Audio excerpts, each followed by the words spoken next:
Paneer pizza చూస్తుంటే so డెలిషియస్గా కనిపిస్తుంది కదా. మరి ఇంకెందుకు లేట్ చేసేసుకుందాం. బయట దొరికే బేకరీలో నేనైతే పిజ్జా బేస్ అయితే తీసుకొచ్చాను. ఇక్కడ నేను మీకు ఒక చిన్న టిప్ చెప్తానండి.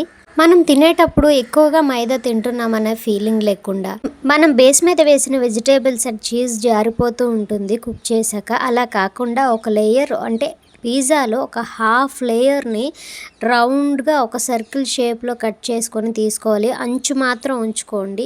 నేనైతే సగం లెంత్ మొత్తం తీసేసాను. ఇందులో మనం ఇప్పుడు ఎలాంటి వెజిటేబుల్స్ వేసుకున్నా చీజ్ అయినా కూడా మనం కుక్ చేసుకున్నట్టే వస్తుంది. యాజ్ ఇట్ ఈస్గా ఎలాంటిది కూడా జారిపోదు. ఫస్ట్ లేయర్లో నేనైతే టమాటా కెచప్ని అయితే యూస్ చేస్తున్నాను. మీ దగ్గర రెడ్ చిల్లీ సాస్ ఉంటే యాడ్ చేసుకోండి, లేకుంటే ఇదే యాడ్ చేసుకోండి. క్రీమీ స్ట్రక్చర్ రావడానికి నేనైతే మయోనీస్ని అయితే యూస్ చేస్తున్నాను. మీరు వద్దు అనుకుంటే స్కిప్ చేసేయచ్చు. చీజ్ మాత్రం యూస్ చేసుకోండి. నేనైతే రెండు యూస్ చేస్తున్నాను. కొంచెం చీజ్ని కూడా యాడ్ చేసుకోండి.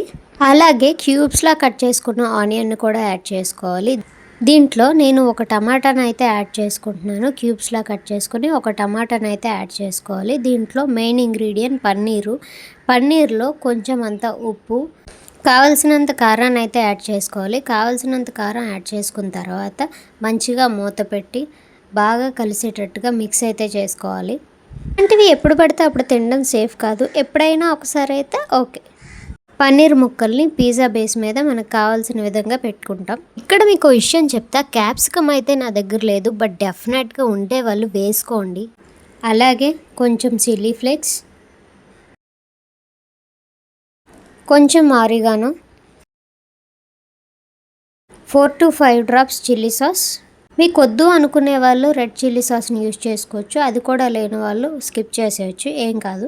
దాంతోపాటు కొంచెం బటర్ని యాడ్ చేసేయండి. మొత్తం అయిపోయిన తర్వాత లాస్ట్లో కొంచెం స్వీట్ సాస్ని అయితే యాడ్ చేస్తుంది. పైన లేయర్ కోసం మరి కొంచెం చీజ్ని అయితే యాడ్ చేసుకోవాలి.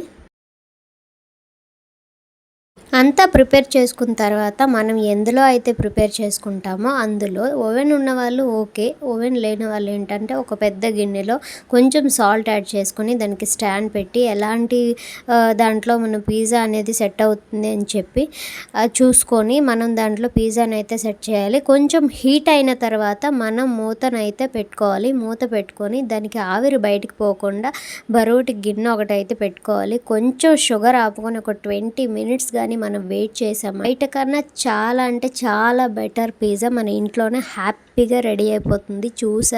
చూస్తున్నారు కదా, చాలా అంటే చాలా కలర్ఫుల్గా ఉంది, అంతే టేస్టీగా కూడా ఉంది. మీరు ఇక్కడ చూసినట్టయితే వెజిటేబుల్స్ కానీ చీజ్ కానీ అస్సలు చుట్టుపక్కల ఎక్కడా బయటకు పోనే లేదు. ఎలా వేసామో అలానే ఉంది. అలా ఖచ్చితంగా కట్ చేసుకొని ట్రై చేసి ఈసారి నాకు కామెంట్ చేయండి. పిజ్జా చూస్తున్నారు కదా, ఎంత డెలిషియస్ అంటే అంత డెలిషియస్గా ఉంది. ఇదే పిజ్జా మనం బయట కొనుక్కొని తింటే తిన్నంత వరకు బాగానే ఉంటుంది. వాడేసే బిల్లు చూసి మన మబ్బులు ఈడిపోతాయి అనమాట.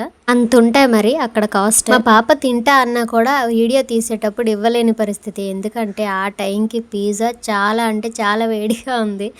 ఏ పిజ్జా అయినా కూడా ఇదే స్టైల్లో మనం రెడీ చేసుకోవచ్చు. చాలా అంటే చాలా బాగుంటుంది. ఇలాంటి వెజిటేబుల్ పిజ్జా చేసుకునే ప్రతిసారి కూడా క్యాప్సికమ్ యాడ్ చేసుకోండి. దానివల్ల టేస్ట్ కంప్లీట్గా మారుతుంది. మీరు కూడా ట్రై చేసి పిజ్జా ఎలా ఉంది, ఎలా వచ్చింది అనేది నాకు కామెంట్ చేయండి. వీడియోస్ నచ్చితే లైక్ చేయండి, ప్లీజ్ షేర్ చేయండి, సబ్స్క్రైబ్ టు మై ఛానల్.